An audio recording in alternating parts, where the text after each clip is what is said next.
Pass the Naughty Parcel, MILF Threesomes 3, FFM Threesome Erotica, written by Nicki Menage, narrated by Kline.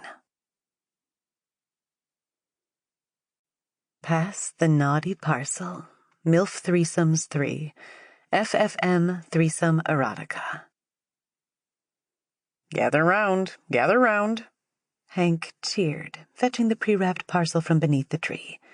In a rare moment, Sophie had come down from her room. She'd lived with us for a year to help on rent, but she mostly kept to herself. At 19, she was surprisingly self-sufficient. I guess the lure of a free gift was too much to pass up, though.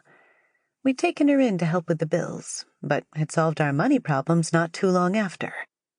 We didn't have the heart to kick her out. My husband, Hank, didn't skimp when it came to choosing the gift, and he assured us it was one we'd all enjoy. He stood on display, and Sophie watched from the armchair, clapping her hands so vigorously that her breasts were shaking beneath her Christmas PJs. "I wonder what it is," she squeaked. "We'll find out shortly," Hank said, raising an eyebrow. "Are we all sitting comfortably?" I wriggled into the sofa, pulling my thick-knit jumper tight around me and awaiting my husband's return beside me. "Ready when you are," I said, smiling. He pressed play on the CD and quickly rushed to his seat. Christmas music started playing and Hank passed me the gift. I tossed it across to Sophie as the music continued, the three of us smiling with looks of anticipation in our eyes. The CD stopped for the first time on Hank, and he tore off a layer. "How many layers are there?" asked Sophie. "Ha!" Hank laughed. "As if I'd tell you that and give you an advantage." The music flared up again, and the gift continued its journey around the three of us. Steadily, the wrapping wore off and pulled tighter to the box within. It wasn't heavy, and it wasn't particularly big, but I still had no idea what it was. As I tossed it to Sophie, the music stopped again. "Getting close now," she said, bobbing her eyebrows. She tore the wrapping open a ways and then looked over. "It's the last layer. I've won." I tried to hide my disappointment as Hank got up and turned off the music. "So? What is it?" he asked, peering over into Sophie's lap.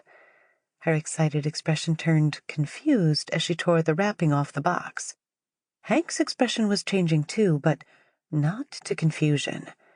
It was a sudden, dawning realization that he'd made a huge mistake. "What?" I asked, looking to him. He said nothing, staring at me instead and then looking back across at Sophie. "What the—" Sophie began, and she lifted the box to show it to both of us. I put on my spectacles and leaned in and focused. "Rampant Rabbit," I read. I started to laugh, and then looked at Hank, who turned red with embarrassment. "I wrapped the wrong box," he said. My laugh turned to a cackle, and gradually Sophie started to laugh too, but she still looked at the box with curious intrigue. "So, is it mine?" she asked eventually. "No, it is not," I said quickly. "It's yours," she said. "I would have thought so," I said, looking to Hank. "So where's the actual gift?" asked Sophie. "Under the tree, I guess," he replied, looking at the pile of presents. "Don't suppose you know which one?" I said. He put a hand to his chin and mused. "In the meantime, I'll just take this upstairs to my room," said Sophie, and she started to rise out of the armchair. "Not so fast, you little minx," I told her. I held my hand out. "Give it." "But, Darlene," she whined, "it's tradition, isn't it?" "It is not tradition for Hank to hand out sex toys." "So, you get one and I don't?" "Yes," I said simply.